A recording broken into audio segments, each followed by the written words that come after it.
Hey everyone, it is Taylor, and I've been forgetting to actually say the name of the channel that I came up with. So, this is Keeping It Real, Budgeting and Debt. I love keeping it real with myself, and I think we need more of that when we are dealing with money and debt. So in my last video, I told you guys that I was going to go through my spreadsheets and how I track with my Excel, or really it's a Mac product, so it's called Numbers. This is what I do with my tracking. I've been doing this tracking since 2019 or even before then. I'll have to look back and see what my numbers say from way back when. But I have been tracking religiously. I also use an app on my phone, and I have my cell phone over here to the side. I'll give you guys a peek into my app as well. So let me go ahead and get into my spreadsheet, and I'll show you what 2023 looked like and how I came up with all of my numbers for my expenses. All right, so this is my sheets for 2023. And I'm going to zoom in a little bit. We're going to lose all the pretty stuff, but I do want to zoom in so you guys can see everything that is on the screen. All right, hopefully that's a little bit better, and I'll zoom in on the screen as well. But this is what my spreadsheet would look like for 2023. And of course, this is an Excel-based program, so everything that I am clicking on, it has formulas in it. So this is for 2023. I would have all of my bills listed out, and then I would have my paydays, how much is going into savings, how much is in bills. And so let's see if let me click on the bills section here. So the bills section there would end up adding up everything that was highlighted in blue, and then my differences over here. So my difference would be kind of what my cash stuffing amount would be. So that would be the amount for the month that I would be able to use for the extra expenses that are down here. So the extra expenses that I would have is household, gas, groceries, and dogs. So last year I was paying for the dog food and all of the dog supplies myself. In 2024, my husband has taken over that expense just because it got to the point that even though he was paying the mortgage and the car insurance, that my household expenses were adding up to be more than the mortgage and the car insurance. So that is something that we talked about and split up. So if we look at these numbers here, the $1,400 would be the two amounts in my envelopes that I would have available. This is the actual total of everything that I spent for the month. And then we had our difference. So I went over by $900 this month. This is where we are looking at. For $800 for the dogs, we had a dog that had a surgery. Actually, we had a dog that had 2 surgeries last year. So that ended up being where we had a higher cost for dogs because of medical care. But that is how I had all of my things split up. And so we went down through the year with the paychecks having different colors, and I would allocate what they were paying for in the month. And so we went all the way down. Like last year, March was a magic month. So budget savings. So this is all of my extra savings that I'm allowed to put away. So I had $1,300 in my envelopes for expenses on this paycheck. That's with me being able to put $700 extra into savings. This is another big month. This was the $2,400 for another one of the surgeries with the dogs. Is the camera going to focus? There we go. So that was $2,400, almost $2,500 for that surgery. So since that did come, I put it on a credit card and then paid it off from my money market. But since it was an expense under dogs, I still counted the whole amount, even though I paid for that out of my savings account. So we can go all the way down. Let's see here. Another magic month in August. I had my credit union card paid off, and then I started putting stuff back on it. So I did add another category off to the side to be able to pay down on my credit union card. And so we can go all the way down. This is the bit down here that I want to show you guys. And if you guys will also see, at the end of the year, I have a higher paycheck. We do get a bonus at the end of the year. I say we, because my husband and I are both federal employees. If we have met our performance measures for the year, we do end up getting a little bit of a bonus. That bonus, of course, is taxed to high heaven. So while I'm thankful for it, the flip side of it is that it is highly, highly taxed. But let me go ahead and zoom in on this part here. So this is what I wanted to show you guys as far as how I figured out what my different percentages were. So last year, I think I was making... like my actual salary was between 94 and 96, and my take home was 65. So if I added up all of my paychecks for the year, what actually hit my account, I had a take home of $65,000. And then when I have my expense categories, these I added up for the entire year. So this formula here has all of my different ones for the year. Let me save that before it tries to erase anything. But for household items, so this is usually Walmart and Target purchases. Last year, I did include Amazon purchases in with household. I have separated that this year just because a lot of times Amazon purchases are not always for the household. But my household came to $6,500, which was almost 10% of my take-home pay. That was a monthly average of $540, and so when I currently have my budget anywhere between $300 to $250 per month for my household, I wanted to drastically reduce this number and be more mindful of those purchases. And so I definitely did not want to be spending $540 on household items per month. For gas, I spent a total of $1,400 for the year. That was 2.15% of my take-home income. That gave me $117, so I do have $115 as my gas budget for this year. Gas did just go up like 10 cents a gallon where I'm at, and so we are not thrilled about that, but I will try to be more mindful about how much I'm out of the house and driving. For groceries, this hurt. So last year in groceries, and this does also include like Sam's Club runs, because we don't get like paper products at Sam's Club. We only get food items. So this is included Sam's Club. Whenever we go to like Fresh Market or Whole Foods to get like those specialty items, all of those are in my app as groceries. We're in Florida, so we do shop at Publix, and so that is also in with my grocery budget. So last year, to feed two people, and again, maybe this is, so we both have the opportunity to work from home part-time, so a lot of times our lunches, we are eating leftovers for dinner, so I cook enough dinner for at least 4 meals, and so we end up having, or 4 people, so we end up having extras that we eat for lunch. So this is something where, and I have I'll show you guys on the other side how much money I spent eating out last year. So you guys will see that we're eating groceries and eating at home a whole lot more. So it was $10,416 for 2 people to eat last year. And that was close to 16% of my take home. That was $868 average for the year, and so I did give myself a monthly budget of $800 per month to have groceries. This was the big one. So dogs, $9,000 for dogs. Again, that was one of our dogs having 2 surgeries. That was consistently getting anywhere from $300 to $400 per month worth of dog food. And that also includes, we did get another dog last year, so that was, shots.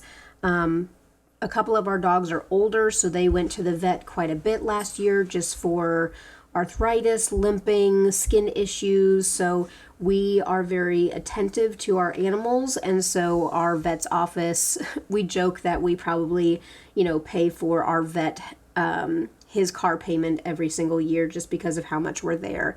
But definitely that $9,000, that is out of the norm.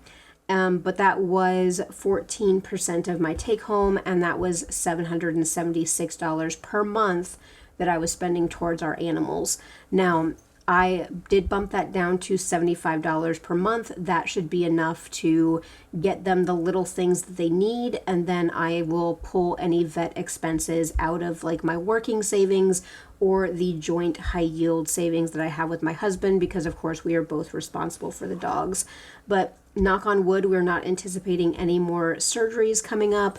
And also, like I said, my husband has taken over the cost of the dog food. And of course, the dogs are in the room with me, so if you guys hear any dog noises in the background, that is what it's from. But my amount available, so this is where it looks at how much I overspent and where, again, some of the debt may have come from, or if I was pulling out of my savings account to pay for these things, I am taking away from earning potential in my savings, or even like the potential of having a fully funded emergency fund. But my total available was $19,652. So that was the leftover in my pay that I could use towards these things. My actual, what I ended up using was $27,670. So I overspent by $8,000 last year. Again, some of this, again, like the big surgery on the dog, that came out of a savings account, but still, this makes me very mindful of where some of this money needs to go. Out of everything here, almost half of my take-home income goes towards these things last year. And that's not okay, because this is not even bills. This is not bills, this is not debt. This is where I really had to change some things up, and again, talk to my husband about redistributing some of this stuff. So my monthly averages, I was averaging about $2,300 a month towards these categories, while I only had $1,600 a month available to pay for it all. So I'll show you guys what my projected budget looks like for 2024 with this same category, but this was really helpful for me to see exactly what was happening with my money month to month in the big picture, instead of just looking at the micro purchases that were happening. But let me go over here to this one right here. So I took my same income, which was the 65,616, which was my take home, and I looked at these other categories in my app. So I have Treat Yourself, which I have a special savings account that I put money into for Treat Yourself. So that amount there is kind of already kind of quote unquote covered, but I was just curious with the amount. Medical costs, the amount that I put into Acorns last year, the amount that we ate out. Actually, my husband and I, whenever we go out to eat, because we keep our finances separate, we do take turns paying for going out to eat. Or if we're running into town to go to Target, since I'm buying probably $100 worth of things from Target, he will pay for us to go out to eat for lunch. So we do go back and forth. This is not the total amount. This is the amount that I paid for us to go out to eat. Car services, and then business expenses. Business stuff, my husband does some consulting. I actually have another YouTube channel that I am putting money into for content. So that is what I look at for business expenses. So 4% of my income went to Treat Yourself, but again, that is accounted for already out of my income into a special savings account that I use for my Treat Yourself moments. But 1% or 1.72% went to medical. If you missed my debt confessions, my husband did serve in the military, so we have TRICARE. So this medical is just my copays, my prescription costs. This is just my out-of-pocket cost for my portion of my medical care. The amount I put into Acorns, I put $50 a month into Acorns. Only 1.3% went into eating out. So for the entire year, I only spent $879 going out to eat. 880. We'll round it up by the few cents, but that is fantastic. And I think that shows that we do not go out to eat. I think we go out to eat if it's once a weekend, or even if it's twice a month. We do not go out to eat much. Car services, spent almost $2,000 on car services, and then $1,000 into business, into my other YouTube channel, and then also some into my husband's consulting, because I do a little bit of the stuff on the side as well. That money for the consulting, we roll straight into a high yield that helped us pay our taxes, and that also helps us do projects around the house. So we do not consider that income that we use to play with for our regular finances. But that is kind of how I laid out my Excel budget and how I was mindful of all of these different charges and how they add up. But we started 2024, and so I do have all of my things here. But let me go all the way down to the bottom, and we'll look at these same numbers, but with how I want to do it in 2024. So using the information I had from last year, I did project, and I guess I can say, like here, I projected already, this is December, so $400 for household, $115 for gas, $800 for groceries, and $75 for dogs. So that is already added into these totals for the year. So basically each week I go into my app, I pull up these categories for the purchases, and I update them. And actually I'm bouncing back and forth, and I apologize, but let me show you guys what so far in March. So this is March. I just did this the other day as far as looking into my app and seeing what was going on. So far I've spent $238 in household, $40 in gas, $417 in groceries. And that's scary because we still have 3 more weekends, which is 3 more grocery trips to go for the month. Then $81, and that's already over my $75 allotment, but one of our dogs is limping, and so he had to go to the vet, and so that does include a $60 vet visit. So that is what my numbers are looking like right now. But if I do scroll down to April, then I guess my budgeted numbers are already plugged in. So if we go back down and we look at our totals, those are already accounted for in here. So a big difference in the amount that the household, the gas, the groceries are still going to be high. Even projected with my budget, I'm looking at $9,000 in groceries for the year, but also the dogs went way down because I'm no longer purchasing their food. So if I look at my numbers down here, this is my projected take-home pay for the year. I am federal employees, so we did get a raise at the beginning of the year. I am also up for a step increase in the middle of the year within my pay grade. So I will end up getting a little bit of a raise. So my take home should be around 70. This also includes me increasing my retirement and also fully funding my Roth IRA for the year. So my total of these right now, my projected, I should spend about $16,500 for the year budgeted. So this is what is in my quote unquote envelopes that is left over is $19,000. So I'm not in the negative yet. Hopefully the percentage of my income, it was 46% last year. This should drop down to 23%, keep it within 25%, hopefully. My difference that I have between these two numbers is $2,800. And my monthly average of my projected is $1,375, and my monthly that's actually available is $1,600. So as long as those numbers don't creep up and start flipping around and going into the negative, that should be great. But all of these have formulas that this number here, as this number grows, this number all automatically adjusts to be the average for the year. So definitely, I love that I've been able to do this with my Excel sheets, and everything is populated on its own, and it allows me to know what is going on. So even over here, I changed around the categories a little bit, but medical so far, which I actually need to put another medical bill in here, so this is not completely up to date, but so far $153 in medical. This here is my new one that I'm tracking because this is ridiculous. I need to check myself because $423 so far on Amazon, and we're only in March. That is not okay. Eating out, only $52 so far for the year, and we're in the middle of March. Knock on wood, we have not had to take any of the vehicles in for service. Treat yourself. Again, this comes out of a special budget that I already set aside for myself, but I am tracking it. And then business, this one is high because this includes the new laptop that I bought.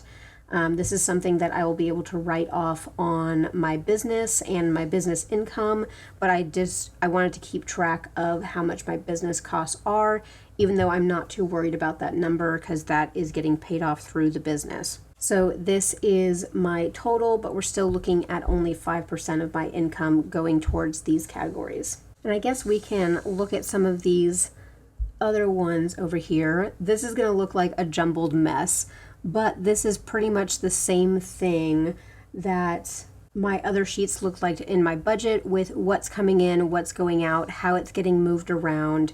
Again, I do also have a, and this is the total number. So as things add and subtract, this automatically changes with what my overall amount is for my savings. And so we can even see here how I talked about paying off that personal loan at the end of the year. This should be my fully funded high yield savings, and I should be able to pay off that personal loan at the end of the year with that balance. I also have another category way over here. This is the $75 a paycheck going in for taxes. So that's going into a high yield savings account.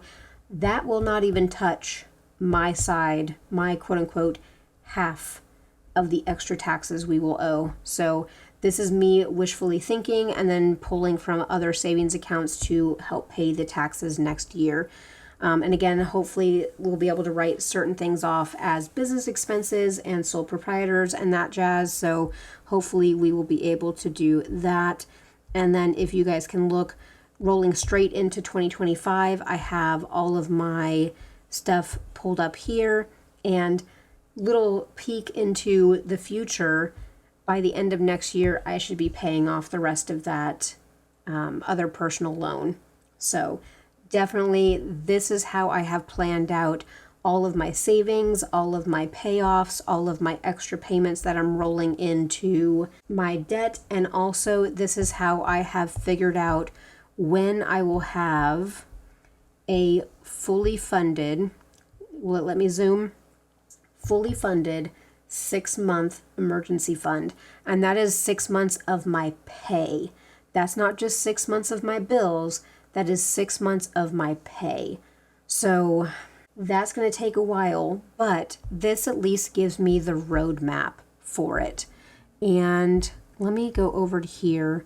This is my debt tracker. So I have my different debts, my different loans. I have my student loan, my personal loan number 1, personal loan number 2, and then our car payment.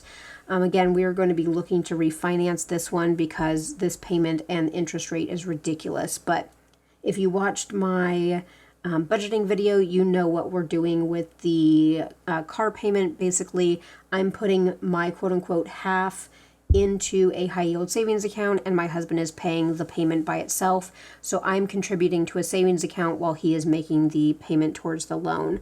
But this shows you guys this big chunk that I'm going to be able to pay on this loan and completely pay it off. I'm also making extra payments throughout the year on this loan and dumping extra money into it. This is the way that I'm doing my snowball. So the extra payment that I'm putting in actually equates to that much extra per month. So $130 extra a month. But I save that up in my money market, and then I dump it pretty much once a quarter. I am dumping that extra amount into that loan. So that's how I'm going to pay it down, so I can pay it off at the beginning of next year. And that way I can snowball everything into, is it going to let me do this?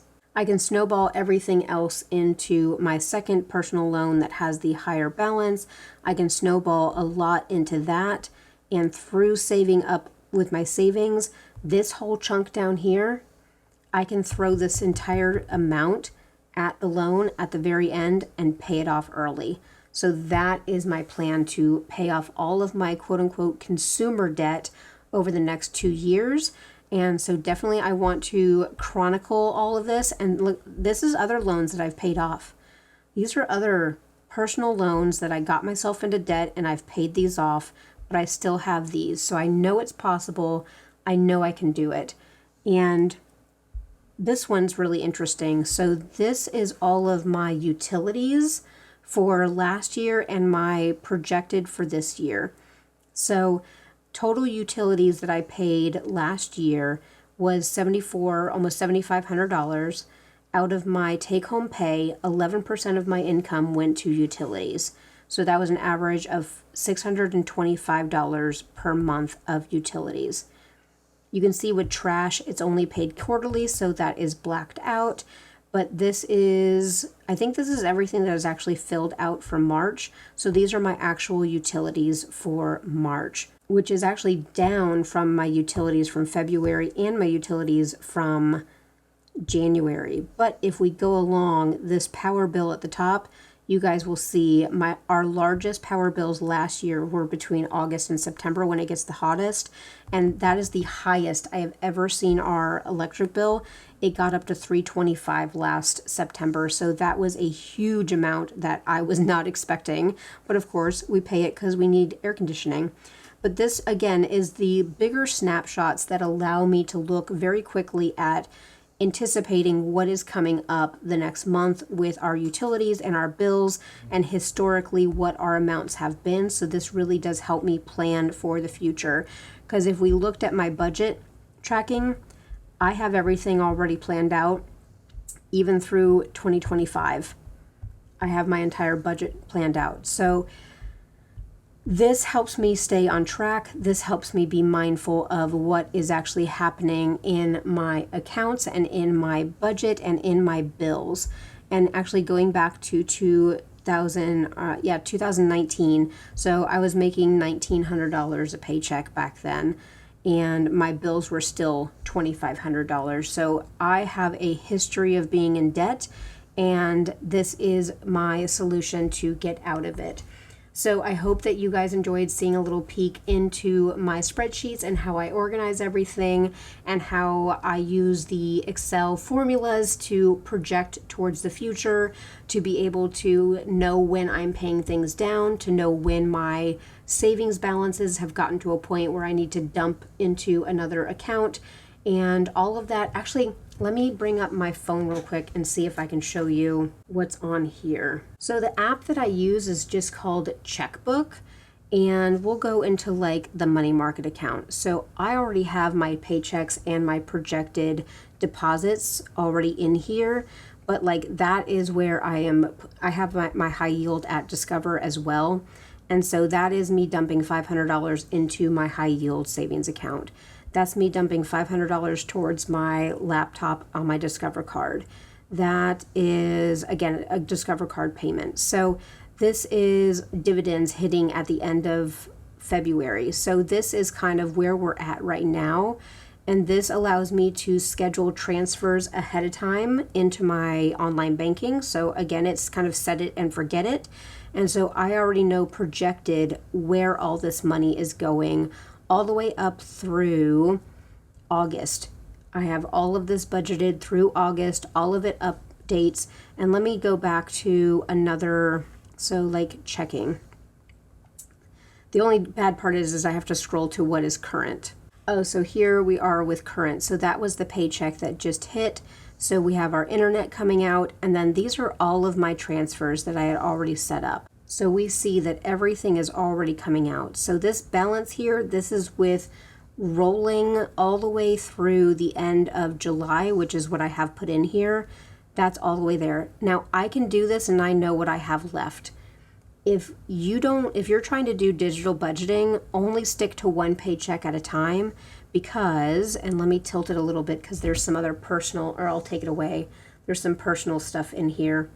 If we look at this, so my next payday is on the 28th of March.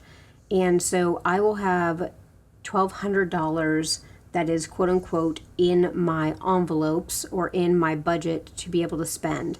But the issue is that I have to pay some of these bills out of this $1,200.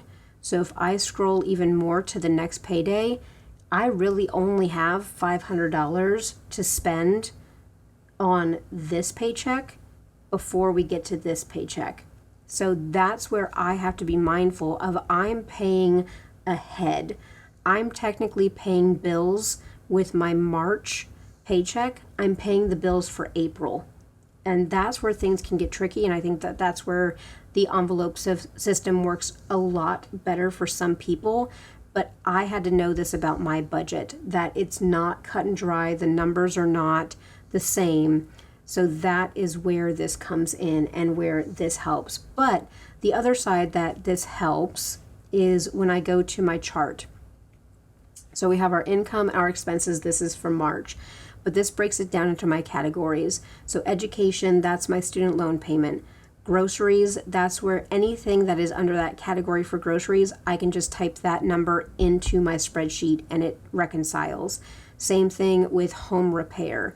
We're actually getting ready to start on some projects on the house, so that number might climb a little bit as well.